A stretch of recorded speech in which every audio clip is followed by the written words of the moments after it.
సహవాసం అంటే ఏమిటి? అన్యోన్య సహవాసము అంటే ఏమిటి? ప్రధానంగా అన్యోన్య సహవాసం అంటే ఏమిటి? ఇది ప్రశ్న. సమాధానాన్ని వెతికే ప్రయత్నం మనం చేద్దాం. అన్యోన్య సహవాసము. దీనిలో 2 పదాలు మనకు కనిపిస్తాయి. మొదటిది అన్యోన్యము, రెండవది సహవాసము. అన్యోన్యము అనగా పరస్పరము అని అర్థము. సాధారణంగా ఈ అన్యోన్యము అనే పదం మనకెక్కడ వినపడుతుంది? దంపతుల దగ్గర వినపడుతుంది. దాంపత్యం దగ్గర వినపడుతుంది. అన్యోన్య దంపతులు అంటూ ఉంటారు. అన్యోన్య దంపతులు అంటే ఏమిటండి? మన పరిభాషలో చిలక, గోరింకల్లా ఉండే భార్యాభర్తలు. చిలక, గోరింకల్లాట. అన్యోన్య దంపతులండి. అంటే ఎప్పుడు తిట్టుకోరా? ఎప్పుడు కొట్టుకోరా? ఏమి అనుకోరా? అనుకోరు. తిట్టుకోరు. కొట్టుకోరు. కారణం ఏమిటి? వారి మధ్యలో అన్యోన్యత ఉన్నది. అన్యోన్యత ఉండడం అంటే ఏమిటి? పరస్పర అవగాహన ఉన్నది అదన్నమాట. ఒకరి కొరకు ఒకరు ఆలోచిస్తారు. ఒకరితో ఒకరు ప్రేమను కలిగి ఉంటారు. ఏకదృష్టి కలిగి ఉండరు. ఏకపక్షంగా ఉండరు. ఇరువైపులా ఆలోచిస్తూ ఉంటారు. ఉదాహరణకు పురుషులు ఒకంత అహంకారులు. మగవాళ్ళు అహంకారులు. పొగరుతో మాట్లాడతారు. గర్వంతో మాట్లాడతారు. ఎవరి దగ్గర? భార్యల దగ్గర. మాట విసురుతారు. తిడతారు. చిరాకు పడతారు. త్వరపడి చేయెత్తుతారు కూడా. ఎందుకంటే భార్య కాబట్టి. ఇప్పుడు బయటోళ్ళు ఎవరైనా విసిగించారనుకోండి, బయట వాళ్ళని తిట్టలేం కదా గబుక్కని. బయట వాళ్ళు ఇబ్బంది పెడుతున్నారనుకో, గబుక్కుని బయటోళ్ళని కొట్టలేంగా. లోపల లోపల తిట్టుకుంటుంటాం. అదే భార్య అనుకోండి, చనువు, మన మనిషి, నా మనిషి, నా జీవిత భాగస్వామి అనే ఒక ఒక దగ్గర భావం ఉంటుంది కాబట్టి పురుషుడు త్వరగా నోరు చేసుకుంటాడు భార్య విషయంలో. త్వరగా చెయ్యి కూడా చేసుకుంటాడు. ఎందుకంటే ఇప్పుడు మన పిల్లల్ని గబుక్కుని తిడతాం. ఆహ్, పరాయి వాళ్ళ పిల్లల్ని గబుక్కుని తిట్టలేంగా. మన పిల్లల్ని గబుక్కుని కొడతాం. బయట వాళ్ళ పిల్లల్ని కొట్టలేంగా. అలా అన్నమాట. సో, దేవుడిచ్చినటువంటి ఆధిక్యత వలన పురుషునికి కొంత అహంకారం ఉంటుంది. దానిని చాలా మంది భార్యలు భరించలేరు. తట్టుకోలేరు. అలిగి పుట్టింటికెళ్ళిపోతుంటారు. అయితే ఎవరైతే భర్తను అర్థం చేసుకున్నారో, మాటంటే కటువుగా ఉంటుంది. మనిషి మంచోడే. మనసు మెత్తనే. ప్రేమ కలిగిన వాడే. టెన్షన్ బట్టి అలా మాటుతుంటాడు. లేతే స్వతహాగా చిన్నప్పటి నుండి పెరిగిన వాతావరణాన్ని బట్టి అతనికి కొంచెం నోటి దురుసు ఎక్కువ. త్వరపడి మాట వదులుతాడు. అని ఏ భార్య అయితే అర్థం చేసుకున్నదో వారి కాపురం చక్కగా ఉంటుంది. అప్పుడు భర్త కూడా ఆలోచిస్తాడు. అరే! నేను టూ మచ్‌గా బిహేవ్ చేస్తున్నాను. పాపం బిడ్డ ఓపిక పడుతుంది అని అనుకుని భర్త కూడా తన పద్ధతిని మార్చుకుంటాడు. భార్య మనసును అర్థం చేసుకుంటాడు. అర్థమైంది కదా! భార్య భర్తను అర్థం చేసుకున్నది. భర్త కూడా భార్యను అర్థం చేసుకున్నాడు. అప్పుడు వారిరువురి మధ్య ఉన్నటువంటి ప్రేమ ఏదైతే ఉందో, అనురాగం ఏదైతే ఉందో అది మరింత బలపడుతుంది. ఇలా ఒకరినొకరు అర్థం చేసుకుని బ్రతకడమే అన్యోన్యత అంటారన్నమాట. అర్థమైంది కదా! Very good.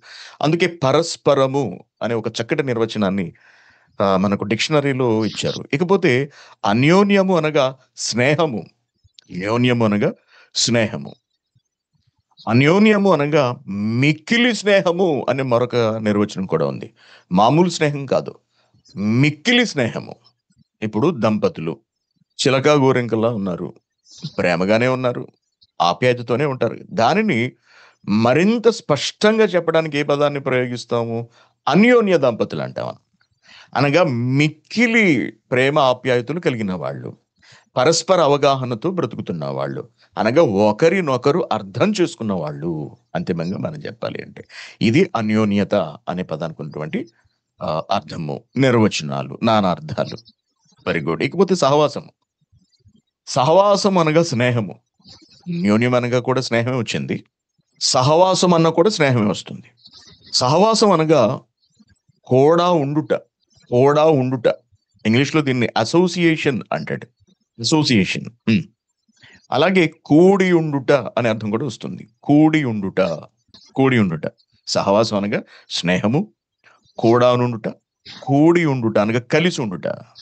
అసోసియేషన్. కంపెనీ అంటాం చూసారా మనం? మామూలుగా మనం చేసే కంపెనీలు ఉన్నాయి కదా! కంపెనీ అంటే ఏమిటి? కొంతమంది సహవాసముగా ఏర్పడి స్థాపించిన ఒక వ్యవస్థ. ఒక వ్యాపారం అన్నమాట. ఒక్కడు చేసేది కాదు. ఇద్దరు, ముగ్గురు కలిసి చేస్తేనే అది కంపెనీ అవుతుంది. చాలా మందుంటారు. ఊరెళ్ళాలనుకోండి కంపెనీ ఉండాలి. కంపెనీ ఉండడం అంటే ఏంటి? తోడు ఎవరో ఒకళ్ళు ఉండాలి. కూడా ఎవరో ఒకళ్ళు ఉండాలి. ఒక వయసులో మనం ఒంటరిగా ప్రయాణాలు చేయలేము. కుర్రోళ్ళు చూసారా? ఎవరినో ఒకడిని వేసుకు తిరుగుతుంటారు తోకలాగా. అర్థమైంది? ఊరెళ్ళాలనుకోండి ఒక్కడెళ్ళిపోడు. ఫ్రెండ్ దగ్గరికెళ్తాడు. "ఏరా అక్కడికెళ్దాం వస్తావా?" "ఆ! వస్తాను." వీడెందుకొస్తాడు? వీడు గాలి తిరుకులు తిరుగుతున్నాడు. ఎవడు పిలిస్తే వాడు కూడా వెళ్ళిపోయే రకం. అందుకు వీడిని పిలుస్తాడన్నమాట.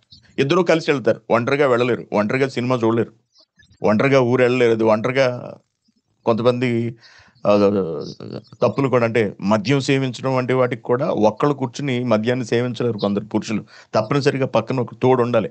అవసరమైతే దారింట వెళ్ళేవాడిని పిలిచి, వాడికి ఖర్చు పెట్టి, వాడికి మందు పోసి మరీ వీళ్ళు కంపెనీ పెట్టుకొని తాగుతారు. అటువంటి జాతి కూడా ఉంటారు మగవాళ్ళలో. ఇకపోతే ఈ అన్యోన్య సహవాసం అనేది మనకు బైబిల్ గ్రంథంలో కూడా కనిపిస్తుంది. సాధారణంగా సహవాసము మనుషుల మధ్య ఉంటుంది. వ్యక్తుల మధ్య ఉంటుంది. పురుషుల మధ్య ఉంటుంది సహవాసం. అన్యోన్య సహవాసం అనేది స్త్రీ పురుషుల మధ్య ఉంటుంది గనక భార్యాభర్తల మధ్య ఉంటుంది. కానీ దేవుని దగ్గరకొచ్చేటప్పటికి కూడా అన్యోన్య సహవాసము అనే ఒక చక్కటి పదాన్ని ప్రయోగించాడు దేవుడు. Very good. అసలు ముందు మనకు దేవునితో సహవాసం అంటే ఏమిటో అర్థమైతే, దానిని బట్టి అన్యోన్య సహవాసం అంటే ఏమిటో మనకు అర్థమవుతుంది. Very good. సహవాసం అనగా స్నేహము. దగ్గరగా ఉండుట. ఓకేనా? కూడా ఉండుట. ఈ విషయం గురించి మనం ఆలోచిస్తేనండి, దేవుడే తన బిడ్డలతో ఎప్పుడు సహవాసం చేశాడు. దేవుడే దగ్గరగా ఉన్నాడు. దేవుడే అన్నీ చేశాడండి. మనుషులు ఎవరు ఏమి అడగలేదండి దేవుడిని. తనను చెయ్యమని మనిషి అడగలేదు. తనకు ఈ ఆకృతి ఇమ్మని మనిషి అడగలేదు. తనకి ఇటువంటి వాతావరణాన్ని ఇమ్మని మనిషి అడగలేదు. తనకు జీవిత భాగస్వామిని ఇవ్వమని మనిషి అడగలేదు. తన గర్భాన బిడ్డలు పుట్టించమని కూడా తొలి మనిషి అడగలేదు. అడగకపోయినప్పటికీ కూడా దేవుడే మనిషికి అన్ని చేస్తూ వెళుతూ వెళ్ళాడు.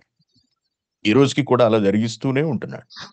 అలా జరుగుతుండగా అంటే మనిషి కొరకు చేయాల్సినవన్నీ చేస్తున్నటువంటి దేవుడు, మనిషి సహవాసానికి ఆయనే వచ్చాడు. మనిషి దగ్గరకు దేవుడు తానే వచ్చాడు. తానే వచ్చాడు.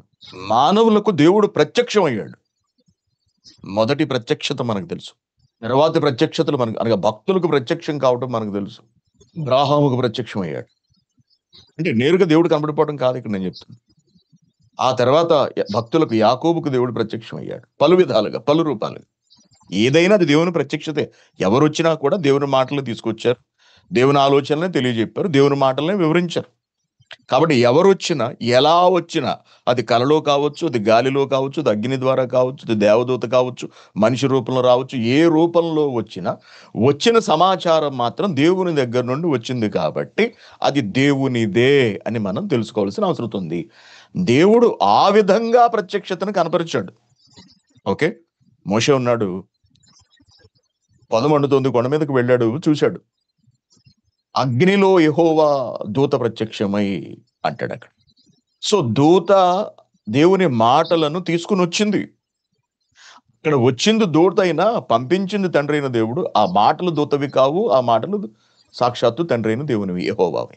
కాబట్టి ఆ మాటలను అక్కడ దేవుడే మాట్లాడుతున్నట్టుగా యథాతథంగా తీసుకోవాలి. అలాగే తీసుకున్నాడు మోషే. అలాగే భయపడ్డాడు. ఆ మాటలకు దేవుడు ఆ స్థాయినిచ్చాడు. ఎవరు తీసుకొచ్చినా. దేవదూత వచ్చింది. దేవదూతను పంపించాడు. వచ్చింది సేవకుడైనా సరే తన మాటను తీసుకొచ్చాడు కాబట్టి తానే నేరుగా అక్కడికొచ్చినంతటి విలువివ్వాలి. అది దేవుని ఆలోచన. అందుకే చెప్పులు విడువు అన్నాడు. ఇలా పలు రూపాలలో, పలు విధాలుగా దేవుడే తన భక్తులకు తన్ను ప్రత్యక్షపరుచుకున్నాడు అనగా వారి సహవాసానికొచ్చాడు. అందుకే అబ్రాహాముకున్నటువంటి పేరేమిటండి? అబ్రాహాముకి ఆహ్, అబ్రాహాముకి దేవునికి ఉన్నటువంటి అనుబంధాన్ని వివరిస్తూ యాకోబు పత్రిక 2వ అధ్యాయము 23 వచనం. కరెక్ట్. నేను గలతీ చూస్తున్నాను. తప్పు చూశాను నేనే. 2వ అధ్యాయము 23 వచనము. యాకోబు పత్రిక 2వ అధ్యాయం 23 వచనంలో కాబట్టి అబ్రాహాము దేవుని నమ్మెను, అది అతనికి నీతిగా ఎంచబడెను అను లేఖనము నెరవేర్చబడెను. మరియు దేవుని స్నేహితుడు అని అతనికి పేరు కలిగెను. దేవునికి స్నేహితుడట. ఎలా అబ్రాహాము వెళ్ళి ఏమైనా స్నేహం చేశాడా? లేదండి.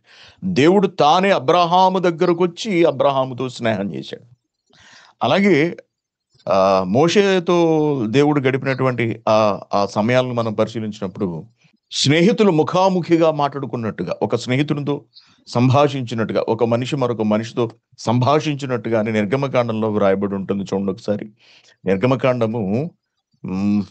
30వ అధ్యాయమా? నిర్గమకాండము 33వ అధ్యాయము 11వ వచనం. ఏముందక్కడ?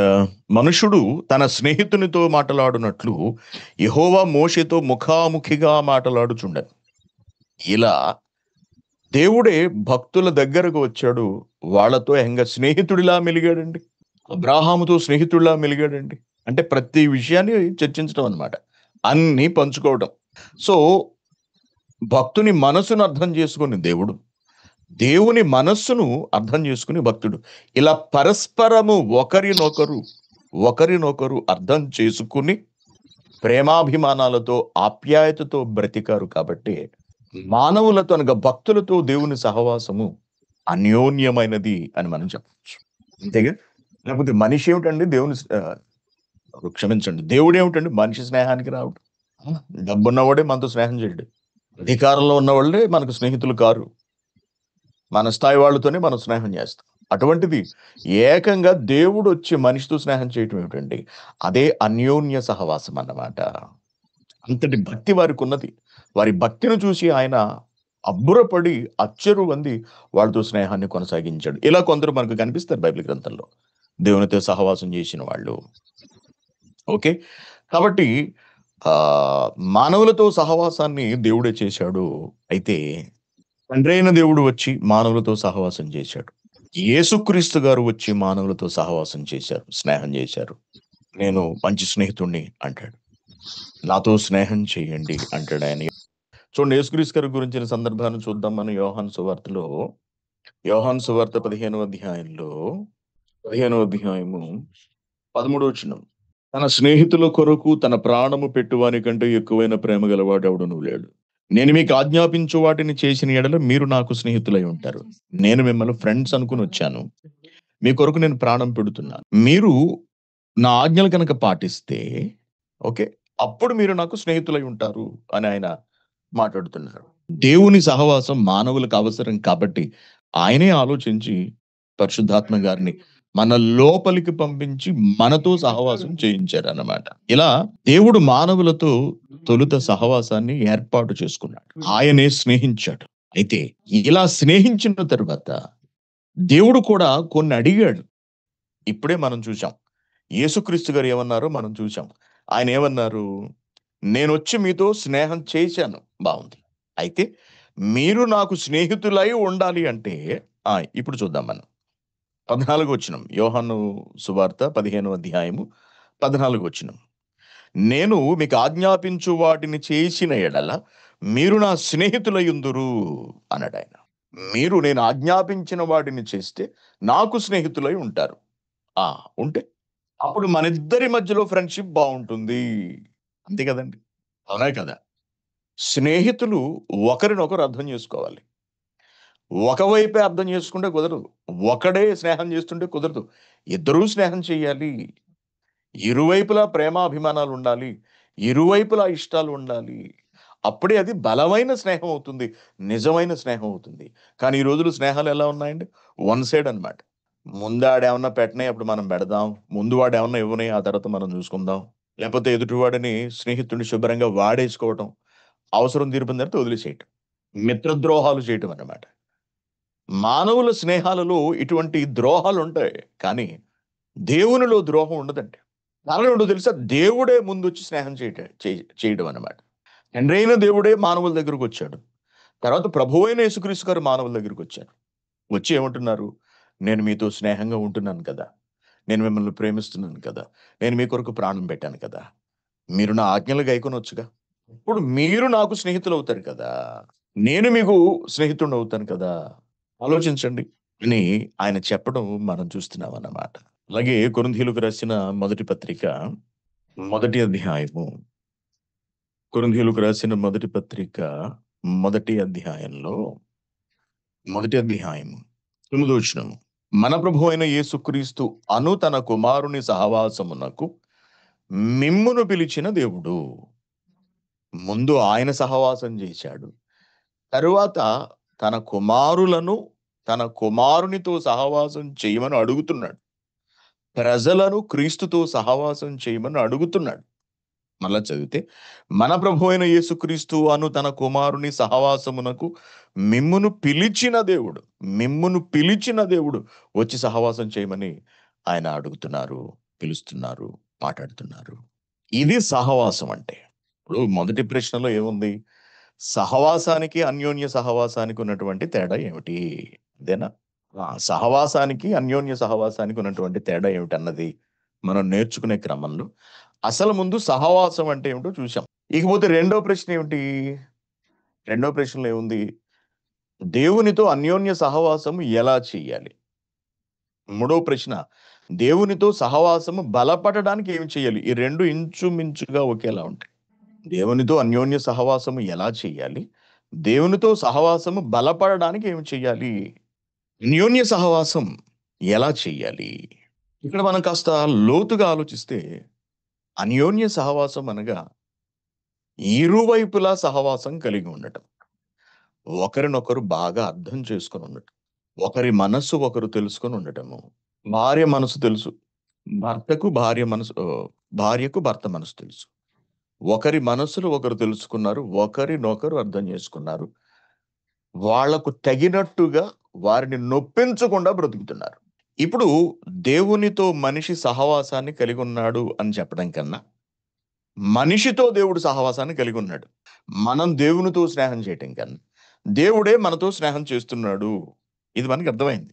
ఇప్పుడు ఈ స్నేహము అన్యోన్య స్నేహముగా, ఈ సహవాసము అన్యోన్య సహవాసంగా మారాలి అంటే, మనము కూడా స్నేహం చేయాలి. అనగా మనం కూడా దేవుణ్ణి అర్థం చేసుకోవాలి.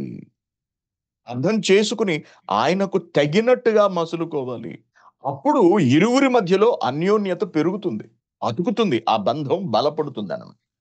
మరి అలా జరగాలి అంటే, అన్యోన్య సహవాసం బలపడాలి అంటే, మొట్టమొదటిది దేవుణ్ణి అర్థం చేసుకునే ప్రయత్నం చేయాలి. దేవునిని అర్థం చేసుకోవడానికి ప్రతి క్రైస్తవుడు బైబిల్ చదవాలి. అనగా దేవుని మాటలు చదవాలి. అంటే ఆయన మాట వినాలి. ఆయన మాట వింటేనే ఆయన మనస్సు ఏమిటో మనకు అర్థమవుతుంది. ఆ మనసు ఎంత గొప్పదో మనకు అర్థమైతే ఆయనతో మనం సహవాసం చేస్తాము. ఆయన ఎలాగూ మనతో సహవాసం చేస్తున్నాడు. ఇహ మనం కూడా సహవాసం చేయటం మొదలుపెట్టామనుకోండి, ఆ సహవాసము మరింత బలపడుతుంది. అది అన్యోన్య సహవాసంగా మారుతుంది. ఇప్పుడు మొదటి ప్రశ్న, ఈ రెండవ ప్రశ్నలోని విషయము, ఈ రెండిటిని కలిపి ఆలోచించండి. సహవాసమునకు, అన్యోన్య సహవాసమునకు గల తేడా ఏమిటి అని మనం ఆలోచించినప్పుడు, దేవుడు ఒక్కడే మనతో సహవాసం చేస్తే అది సహవాసం. మనము కూడా దేవునితో సహవాసం చేస్తే అది అన్యోన్య సహవాసం. దేవునితో మనం సహవాసం చేస్తున్నామా అండి? చేస్తున్నామా? చేస్తున్నామంటారు. ఎంత ఫ్రెండ్‌షిప్ ఉందా మనకు దేవుడితో? ఎంత దగ్గర రిలేషన్ ఉంది? క్లోజ్ ఫ్రెండ్సా మనం దేవుడితోటి? బాగా కలిసిపోయామేంటి? పెనవేసుకున్నామా? మనసులు కలిసిపోయినాయా దేవుడితో మనకి? కలిసిపోయినాయా? లేదండి. ఎంతసేపు ఆయన కలుపుకోవడమే తప్పించి, ఎంతసేపు ఆయన మనల్ని హగ్ చేసుకోవడం, ఎంతసేపు ఆయన ముద్దులు పెట్టడం, ఎంతసేపు ఆయన మనకివ్వటం ఇదే సరిపోతుంది తప్పించి, మనం ఇచ్చేది, మనం మనం పెట్టే ముద్దులు గాని, మనం ఇచ్చే కౌగిలింతలు గాని, మనం ఆయన్ని అర్థం చేసుకోవడం గాని ఎక్కడా లేదసలు. లేదు. ఎందుకు లేదు? ఎందుకు లేదు?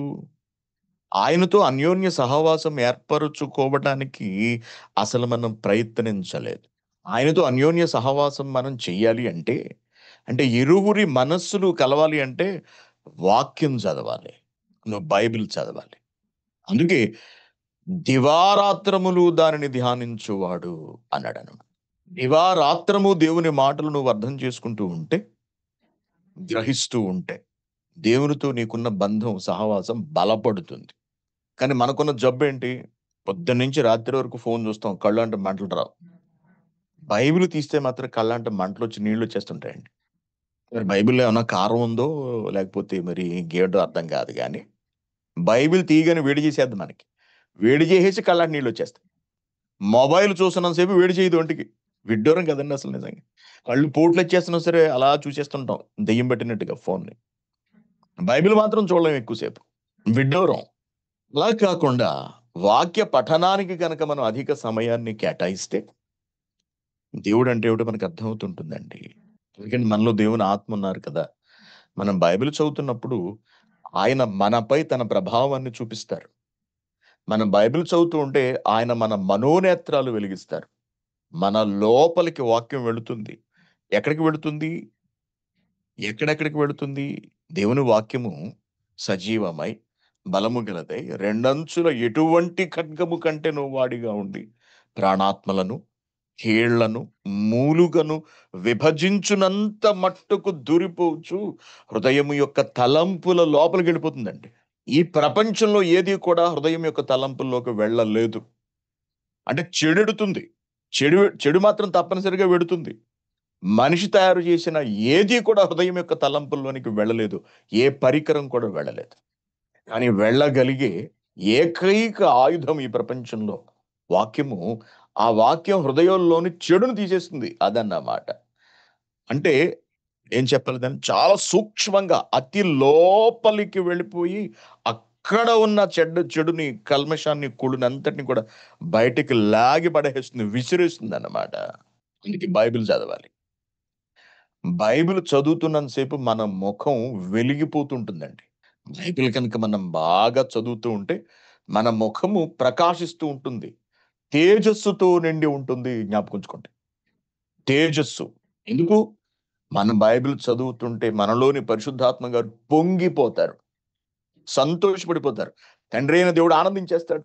దాంతో మన మన శరీరం ఆరోగ్యకరంగా ఉంటుంది. మన చర్మం కాంతివంతంగా మారిపోతుంది. మన ముఖం ప్రకాశిస్తుంది.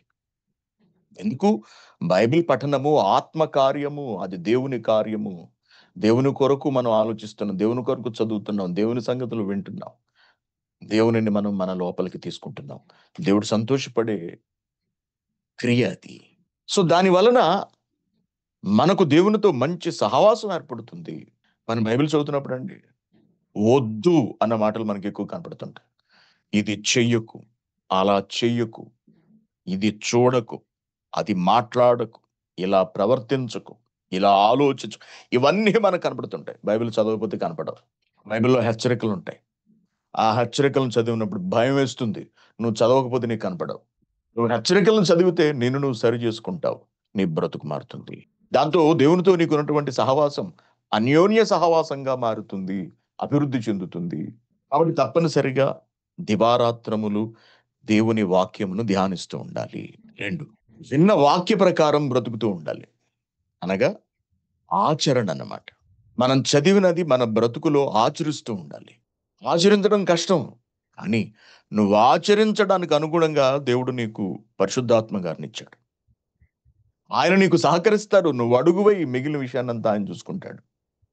నువ్వు దేవుని వాక్యానుసారంగా బ్రతుకుతున్నప్పుడు దేవుడితో నీకు అన్యోన్య సహవాసం ఏర్పడుతుంది. ఎలా? తండ్రి మీరిది వద్దన్నారు కదా!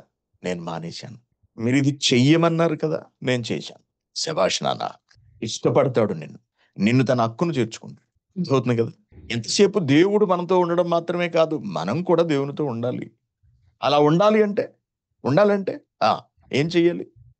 వాక్యానుసారంగా జీవించడానికి ఆచరణ కావాలి. విన్న వాక్య ప్రకారం బ్రతకాలి. ఇది రెండవది. అప్పుడు అన్యోన్య సహవాసం ఏర్పడుతుంది. ఇకపోతే మూడవది ప్రార్థన. వ్యక్తిగత ప్రార్థన.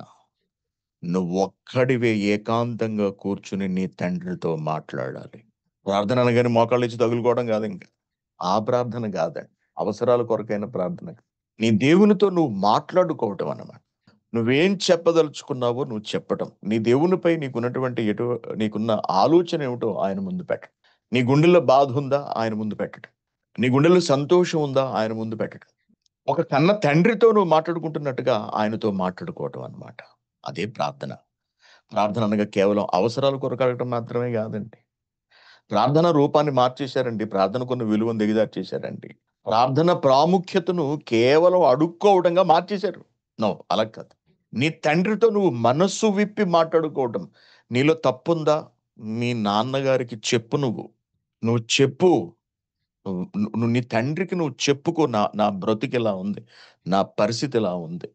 దీన్ని నేను వద్దనుకుంటున్నాను. నాకిది నాతో ఉండకూడదనుకుంటున్నాను. ఈ పాపం నాలో ఉండకూడదు. ఈ ఆలోచన నాలో ఉండకూడదు. ఈ చూపు నాలో ఉండకూడదనుకుంటున్నాను. నాకు సహాయం చేయండి తండ్రి అని చెప్పి, నేను ఎవరికీ చెప్పుకోనింకా అని చెప్పి నువ్వు నీ తండ్రి పాదాల మీద పడు.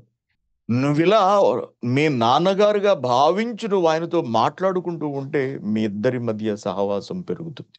అది అన్యోన్య సహవాసంగా మారుతుంది. క్రమంతో వాక్యాన్ని పఠించాలి. దాని ద్వారా అన్యోన్య సహవాసం కలుగుతుంది. రెండవది వాక్యానుసారంగా జీవించాలి. దాని వలన సహవాసం, బాంధవ్యం బలపడుతుంది. 3 తండ్రికి వ్యక్తిగతంగా ప్రార్థిస్తూ ఉండాలి. దాని వలన దేవునికి, భక్తునికి మధ్యలో సహవాసం వృద్ధి చెంది అన్యోన్య సహవాసంగా మారుతుంది. 2, 3 ప్రశ్నలు ఇంచుమించుగా ఒకేలా ఉంటాయి. దేవునితో సహవాసము బలపడడానికి ఏం చేయాలన్నా, దేవునితో అన్యోన్య సహవాసం ఎలా చేయాలి అన్న ఈ రెండిటికి సమాధానాలు ఇప్పుడు నేను చెప్పినటువంటి 3 పాయింట్లన్నమాట. ఓకే. Very good. ఇకపోతే దేవునితో సహవాసము బలహీనపడకుండా ఉండాలంటే ఎటువంటి జాగ్రత్తలు తీసుకోవాలి? ఇది కీలకమైన పాయింట్. దేవునితో మనకున్నటువంటి సహవాసము, అన్యోన్య సహవాసము బలహీనపడిపోకుండా ఉండాలంటేనండి, పైన చెప్పిన 3 పాయింట్స్‌ను మనం అనుసరిస్తూ పాపానికి దూరంగా ఉండాలి. ఇక్కడే దేవుడికి మనకి గొడవొచ్చేది. ప్రభువా బైబిల్ చదవమంటారు చెప్పండి చదివేస్తాను. ఆ! ప్రార్థన చేయమంటారు చెప్పండి చేసేస్తాను. కానీ పాపానికి దూరంగా ఉండడం అంటే ఎలా? కొంచెం కష్టం గదా! అది. ఇబ్బంది గదా! ఇబ్బందే. ఆ సంగతి దేవుడికి తెలుసు అది ఇబ్బందని. నీ వలన కానిది నీ నెత్తిన పెట్టేయలేదు దేవుడు. మన వలన కానిది దేవుడు మన నెత్తిన పెట్టడు ఎప్పుడూ కూడా ఆలోచించండి. పాపం ఎప్పుడు మన వెన్నంటి ఉంటుంది. అపవాది ఎప్పుడు మన కూడానే ఉంటాడు. నిజంగా అపవాది మనల్ని చంపేసే అవకాశాన్నే కనుక కలిగిన వాడైతే, ఆ సామర్థ్యాన్ని కలిగిన వాడైతే మనల్ని ఎప్పుడో చంపేయాలి. ఆ అవకాశాన్ని దేవుడు ఇవ్వలేదు. దుష్టుడికి ఇవ్వలేదు. యోబు సందర్భం మనందరికీ తెలిసిందే. సాతాను మనుషులను చంపలేడు. కానీ శోధించగలడు. మరి దేవుడు శోధనను అనుమతిస్తున్నాడు అంటే దాని అర్థం ఏమిటి? ఆ శోధనను మనిషి ఎదిరించి బ్రతకగలడన్నమాట. ఎదిరించి అపవాదిని అనగా శోధనను తరిమి కొట్టగలడన్నమాట. కొట్టగలడు గాబట్టి అనుమతిస్తున్నాడు. శోధకుడొచ్చి శోధిస్తున్నాడు. లేకపోతే వాడికి ఆ శోధించే అవకాశాన్ని కూడా దేవుడివ్వడు. బాగా గమనించాలి ఈ విషయాన్ని. యోబున్నాడు. యోబు మీదకు శోధనను దేవుడు అనుమతించాడు. ఎందుకు? యోబు తట్టుకోగలడు కాబట్టి, యోబు నిలబడగలడు గాబట్టి. మన మీదకు కూడా దేవుడు శోధనను అనుమతిస్తాడు. దాంతో శోధకుడొస్తాడు. పాపము ద్వారా వాడు మనల్ని శోధించే ప్రయత్నం జేస్తాడు. దురాశల ద్వారా వాడు మనల్ని శోధించే ప్రయత్నం జేస్తాడు. మరి దాన్ని ఎందుకు అనుమతిస్తున్నాడు దేవుడు? నువ్వు దాన్ని ఎదిరించగలవు కాబట్టే నీ పైకి వాడిని విడిచిపెడుతున్నాడు. ఆ సామర్థ్యం నీలో ఉంది. ఎదిరించగలిగే సామర్థ్యం. అలా మనం ఎదిరించలేదనుకోండి, పాపాన్ని మనం త్రిప్పికొట్టలేకపోతున్నామనుకోండి, దేవునితో మనకున్న అన్యోన్య సహవాసం దెబ్బతింటుంది. బలహీనపడుతుంది. అన్యోన్యమే కాదు మామూలు సహవాసం కూడా దెబ్బతింటుంది. కాబట్టి దేవునితో మనకున్న సహవాసాన్ని మనం కాపాడుకోవాలి అంటే, మొట్టమొదట మనం పాపానికి దూరంగా ఉండాలి. ఇంకా మనల్ని మనం పరిశుద్ధంగా కాపాడుకోవాలి. మన దేహాన్ని పవిత్రంగా, పరిశుద్ధంగా కాపాడాలి. మన హృదయాన్ని పరిశుద్ధంగా, పవిత్రంగా కాపాడుకోవాలి. మనలను మనము సజీవ యాగముగా దేవునికి సమర్పించుకోవాలి. లేకపోతే దేవునితో ఉన్న సహవాసము బలహీనపడుతుంది. కాపాడుకోలేం మనం. అందుకే పరిశుద్ధంగా జీవిస్తూ మనం మన సమయాన్ని దేవుని పనులలో ఉంచాలి. మనం దేవుని పనులలో, దేవుని క్రియలలో ఉండాలి. దేవునితో మనకున్న సహవాసము సహవాసము బలహీనపడిపోకుండా ఉంటుంది. బలహీనపరిచేవి చాలా ఉంటాయండి. డబ్బు గావచ్చు, మద్యం గావచ్చు, స్త్రీ పురుషుల సంబంధాలు కావచ్చు. ఇవన్నీ కూడా దేవునితో ఉన్న బంధాన్ని దెబ్బతీసేస్తాయి. సంసోను మనందరికీ తెలుసు. బలవంతుడు. ఏకంగా దేవుడు పంపక ఈ లోకానికి వచ్చినవాడు. కారణజన్ముడు సంసోను. ఇశ్రాయేలీయులను కాపాడడానికి దేవునిచే పంపబడినవాడు. అటువంటి సంసోను స్త్రీ వలన దేవునితో ఉన్న సహవాసాన్ని కోల్పోయాడు. స్త్రీల బలహీనత, అలాగే ఆడవాళ్ళకు పురుషుల బలహీనత ఇవి దెబ్బతీసేస్తాయి. పాడు చేసేస్తాయి. దారి మళ్లించేస్తాయి. దేవునితో ఉన్న సహవాసం కోల్పోయేలా చేసేస్తాయి. ఇకపోతే రెండవది డబ్బు. మనందరికీ తెలుసు. ఇస్కరియోతు యూద, ఇస్కరియోతు యూద ఎవరితో సహవాసం కలిగిన వాడండి అసలు? మనిషిగా తాను బ్రతికున్న కాలంలో ఆయన ఎవరి శిష్యుడు? ఇస్కరియోతు ఎవరి శిష్యుడు? సాక్షాత్తు యేసుక్రీస్తు గారి శిష్యుడు. ప్రభువుతో మంచి సహవాసం, అపోస్తలులతో సహవాసం, అంతటి బలీయమైన అన్యోన్యమైన సహవాసంలో నుంచి అతడు ఊరి పెట్టుకునేంత వరకు వెళ్ళిపోయాడు. కారణం ఏంటో తెలుసా? డబ్బు, దురాశ, ధనాపేక్ష. యోధా కీడులోకి వెళ్ళిపోవడానికి కారణమైంది దేవునితో అన్యోన్య సహవాసం తెగిపోవడానికి దోహదపడింది. చాలా జాగ్రత్తగా ఉండాలి. ఎప్పటికప్పుడు మనల్ని మనం పరిశీలించుకుంటూ ఉండాలి. కానీ మనం పరిశీలించుకోం. ఎప్పటికప్పుడు వాక్యంతో మనల్ని సరిపోల్చుకుంటూ ఉండాలి. కానీ మనం సరిపోల్చుకోం. పోల్చుకోనివ్వడు ఎవరు? దుష్టుడు, అపవాది. ఇటువంటప్పుడు మనం బలహీనపడుతూ ఉంటాం. బలహీనపడుతూ ఉంటాం. బలహీనపడుతున్నామనే సంగతిని తెలుసుకొని ఎప్పుడైతే మనం తిరిగి బలపడి దేవుని యందు కొనసాగుతూ ఉంటామో అది అన్యోన్య సహవాసం అవుతుంది. అప్పుడు క్రీస్తు రక్తము మన ప్రతి పాపమును కడుగుతూ ఉంటుందన్నమాట. ఇది యోహాను మొదటి పత్రికలో ఇవ్వబడినటువంటి వివరణ. యోహాను మొదటి పత్రిక, మొదటి అధ్యాయము 7వ వచనం. ఆహ్, గమనించండి. యోహాను మొదటి పత్రిక అంతా కూడా సహోదరుల మధ్య ఉన్నటువంటి ప్రేమను వివరించేది. సహోదర ప్రేమ కలిగి ఉండాలి అని చెప్పేది. సహోదరులను ప్రేమించాలని చెప్పేది. సహోదరులను ద్వేషించకూడదని చెప్పేది. మొత్తం 5 అధ్యాయాలు కూడా సహోదర ప్రేమ గురించి మాత్రమే వ్రాయబడి ఉంటుంది. అదంతా చదివితే మీకు అర్థమవుతుంది. ఆహ్, మొదటి పత్రిక మొదటి అధ్యాయంలో ఏమంటున్నాడు? 7వ వచనం. అయితే ఆయన వెలుగులోనున్న ప్రకారము మనమును వెలుగులో నడిచిన ఎడల, ఆయన వెలుగులో, ఆయనంటే ఎవరు? ప్రభువు. దేవుడు అనుకుందాం. తండ్రి అయిన దేవుడు కావచ్చు, యేసుక్రీస్తు గారు కావచ్చు, పరిశుద్ధాత్మ గారు కావచ్చు. దైవత్వము వెలుగుతో నిండినది. అది జీవపు వెలుగు. మామూలు మన లైట్లు, నా ముందున్న లైట్లు ఈ వెలుగు కాదండి. స్విచ్ ఏస్తే వెలిగే వెలుగు కాదు. ఆహా! జీవపు వెలుగు. మనము ఆయనతో కూడా సహవాసము గలవారమని, ఆరో వచనం చూద్దాం. ఆయనతో కూడా సహవాసము గలవారమని చెప్పుకొని చీకటిలో నడిచిన ఎడల మనం అబద్ధమాడుచు సత్యమును జరిగింపకుందుము. సత్యమును జరిగింపకుందుము. అయితే ఆయన వెలుగులోనున్న ప్రకారము మనమును వెలుగులో నడిచిన ఎడల మనము అన్యోన్య సహవాసము గలవారమై ఉందుము. అప్పుడు, అప్పుడు ఎప్పుడు? ఎప్పుడు? మనము కూడా దేవుని వెలుగులో నడుస్తూ ఉన్నప్పుడు, ఆ నడిచే క్రమంలో ఒకవేళ ఏదైనా ఒక ఒక ఒక తత్తరపాటు, ఒక తప్పటడుగు, లేదా అసంకల్పితంగా ఏదైనా ఒక పొరపాటు అనేది మన వల్ల జరిగితే, మనం దేవునితో అన్యోన్య సహవాసము కలవారమై నడుస్తూనే ఉంటున్నాము కాబట్టి, ఆయన ఎడల మనం చూపిస్తున్న ప్రేమను బట్టి, మనం కొనసాగుతున్న విధానాన్ని బట్టి, అప్పుడు ఆయన కుమారుడైన యేసు రక్తము ప్రతి పాపము నుండి మనలను పవిత్రులనుగా చేయును. ఇది పాపం చేసి దేవుడు క్షమించేస్తాడని కాదిక్కడ. నువ్వు పాపం చేసుకుంటూ వెళ్ళు, దేవుడు కాపాడేస్తూ ఉంటాడులే అని చెప్పట్లేదిక్కడ. ఆ అర్థంలో తీసుకోకండి ఎట్టి పరిస్థితుల్లోనూ. అర్థమైందా? సరిగ్గా ఆలోచించాలి బైబిల్‌లో. కొన్ని మన ప్రమేయం లేకుండానే జరుగుతూ ఉంటాయి పొరపాట్లు. ఉదాహరణకు ఉద్యోగాలు చేసే చోట అబద్ధాలు ఆడాల్సొస్తుంది. ఆడకూడదు. వద్దని చెప్పకూడదు. కానీ కొన్ని కొన్ని సార్లు ఆహ్, విధి లేని పరిస్థితుల్లో అబద్ధం ఆడాల్సొస్తుంది. మరి అబద్ధం చెప్పకూడదు. ఒక్కొక్కసారి మన ప్రమేయం లేకుండానే మన చూపులు దారి తప్పుతుంటాయి. ఒక్కొక్కసారి మన ప్రమేయం లేకుండానే ఆలోచనలు ఎక్కడెక్కడికో వెళ్ళిపోతుంటాయి. అవన్నీ కూడా పాపాలే. నువ్వు తెలిసి చేసినా, తెలియక చేయకపోయినా పాపం పాపమే జ్ఞాపకం ఉంచుకోండి. మనం చూడడానికి అమాయకుల్లా కనపడతాం. మంచి వాళ్ళలా కనపడుతుంటాం పైకి. కానీ లోపల ఎన్నెన్నో తిరుగుతూ ఉంటాయి. నేను చూసారా చక్కగా వైట్ షర్ట్ యేసుకున్నాను. నీట్‌గా తల దూకున్నాను. మీ ముందు కూర్చున్నాను. వాక్యం చెప్తున్నాను. నా లోపల ఎన్నెన్ని తిరుగుతున్నాయో ఎవరికి తెలుస్తుంది? నాకే తెలుస్తుంది. ఇంకెవరికీ తెలీదు. ఇంకెవరికీ తెలియకపోవటం అంటే దేవుడికొక్కడికే తెలుస్తుంది. మన ప్రమేయం లేకుండానే మనం కొన్ని కొన్ని తప్పిదాలలో చిక్కుకుంటూ ఉంటాం. కొన్ని కొన్ని మనల్ని పట్టి పీడిస్తూ ఉంటాయి. కొన్ని కొన్ని మనల్ని ఆకస్మికంగా లొంగదీసేస్తుంటాయి. బలహీన పెట్టేస్తుంటాయి. దేవునిలో కొనసాగుతున్నప్పటికీ కూడా కానీ అలా జరగడానికి వీల్లేదు. ఎట్టి పరిస్థితుల్లోనూ దేవుడు దాన్ని అంగీకరించడు. నువ్వు వెలుగులో నడుస్తున్నావా? నువ్వు వెలుగులో నడవాలి ఆయనతో పాటు. నువ్వు ఆయనతో సహవాసం కలిగి ఉన్నావా? నువ్వు ఆయనతో సహవాసం కలిగి ఉండాలి తప్పించి, ఆయనతో సహవాసం కలిగి ఉన్నానని చెబుతూ నువ్వు చీకటిలోనికి వెళ్ళిపోకూడదు. నువ్వు అలా వెళ్ళిపోతే, చీకటిలోనే నువ్వు నడుస్తూ ఉంటే నీ పాపములు క్షమించబడవు.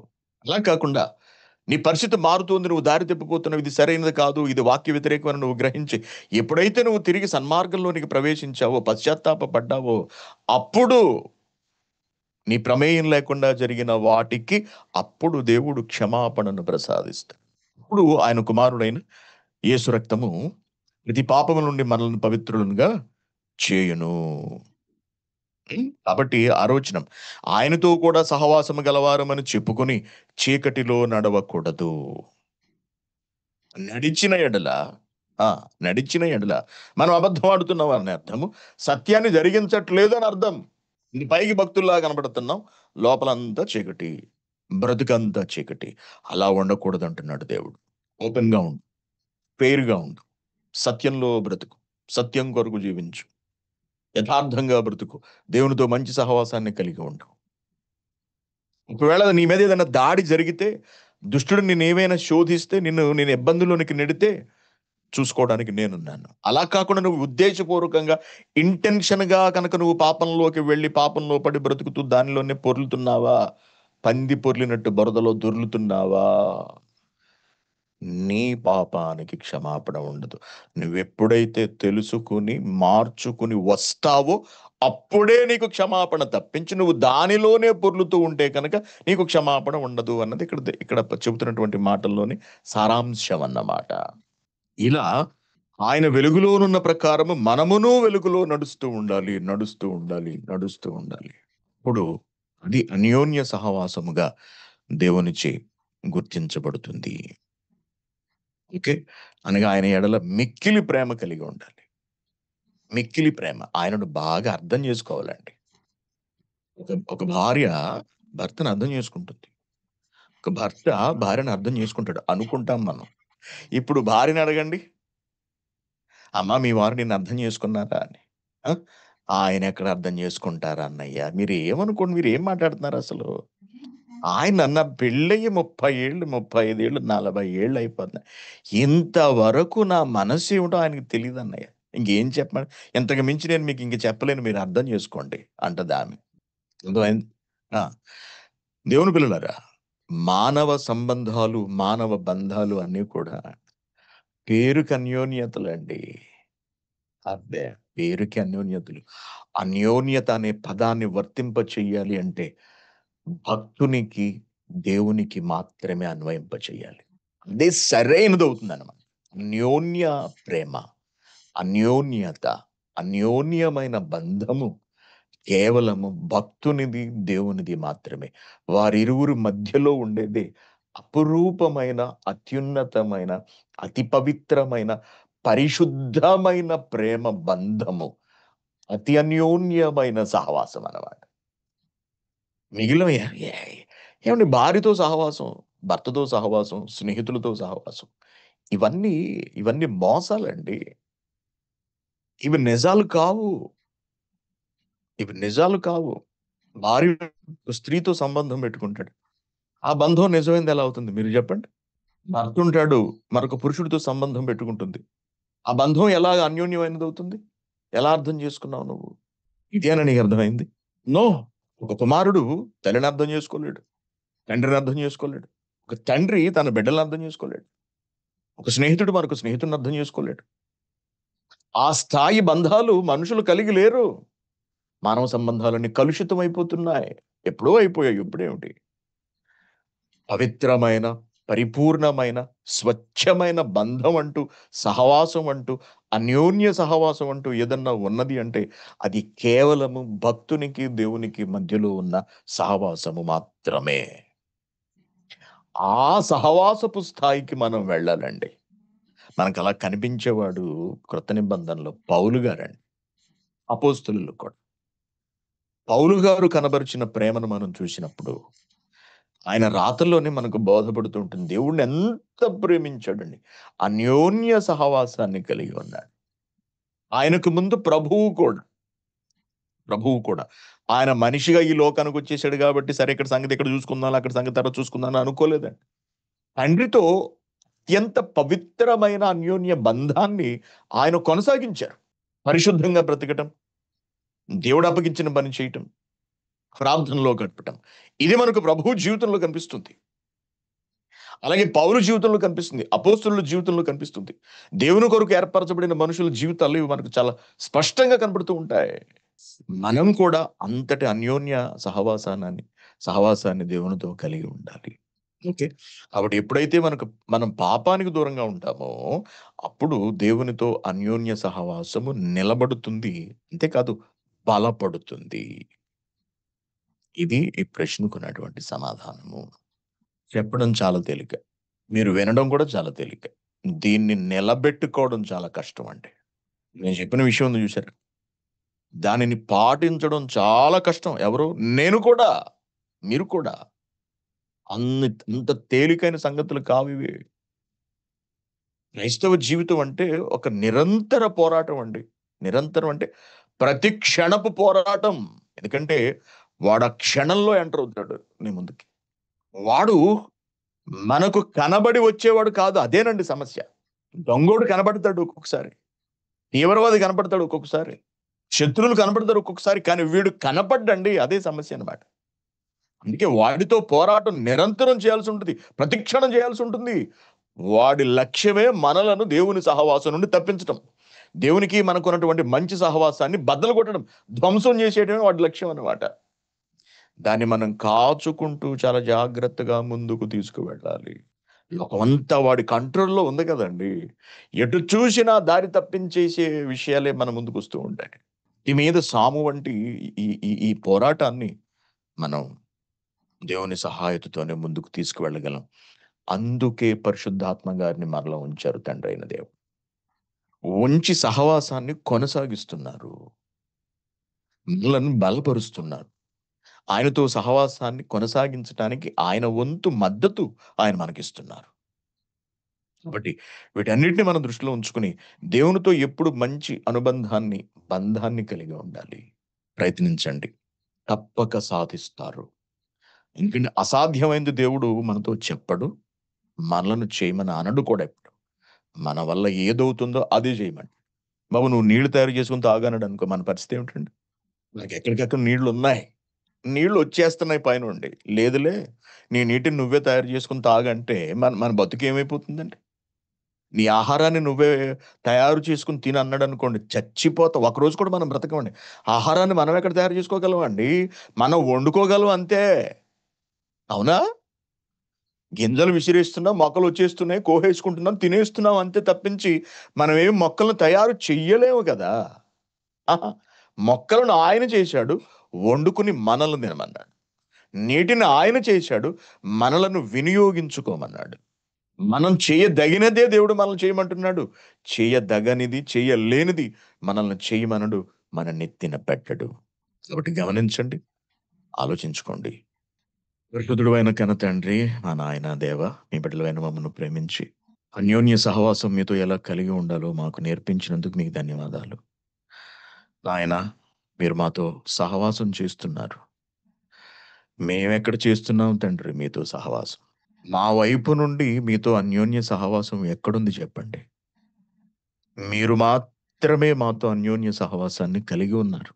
మీరు మాత్రమే స్నేహం చేస్తున్నారు తండ్రి. మేము స్నేహాన్ని పాడు చేసుకుంటున్నాము. మేము మిత్రద్రోహులము నాయన. మీ స్నేహం వల్ల మేము బాగుపడుతున్నాం తప్పించి, మేము తిరిగి మిమ్మల్ని స్నేహిస్తూ, మిమ్మల్ని సంతోషపెట్టలేకపోతున్నాం. క్షమించమని అడగడం తప్ప నాయనా, మాకేది చేత కావట్లేదు తండ్రి. సిగ్గుపడుతున్నాం మీ ఎదుట మేము. మమ్మల్ని మన్నించండి. మీ సహవాసంతో బ్రతకగలిగే, అన్యోన్య సహవాసంలో జీవించగలిగే ధన్యతను మాకివ్వండి. నిన్న మీరు జరిగించిన 39వ లేఖనాల పరిశోధనా సదస్సును బట్టి మీకు ధన్యవాదాలు. మేమెంత ధన్యులో నాయనా! మా భాగ్యం ఎంత గొప్పది.